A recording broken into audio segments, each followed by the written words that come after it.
ऐसी रिपोर्ट्स हैं कि बांग्लादेश के खील खेत में एक दुर्गा मंदिर को बुलडोज़र के माध्यम से डिमोलिश किया गया और इस तरीके की जो कट्टरपंथियों के द्वारा इस दुर्गा मंदिर पर हमला किया गया उसको बांग्लादेश की अथॉरिटीज़ के द्वारा एक शह दी गई। बांग्लादेश की अथॉरिटीज़ ने इस पूरे घटना को एक इल्लीगल लैंड यूज की घटना बता करके इन कट्टरपंथियों के द्वारा जो कृत्य किया गया उसको पूरी तरीके से इग्नोर किया और इसके ऊपर कोई कार्रवाई नहीं की।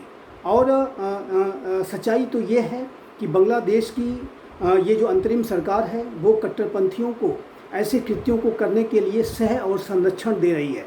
और ये जो बांग्लादेश में हिंदू कम्युनिटी के ऊपर, हिंदू मंदिरों के ऊपर लगातार जो हमले की घटनाएं हैं वो बांग्लादेश में जारी हैं।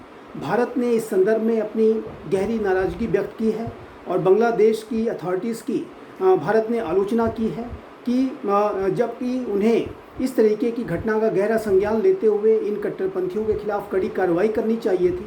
बांग्लादेश की सरकार इसे इल्लीगल लैंड ग्रैब की इशू को बता करके उसे पूरी तरीके से संरक्षण देने का ही कार्य कर रही है।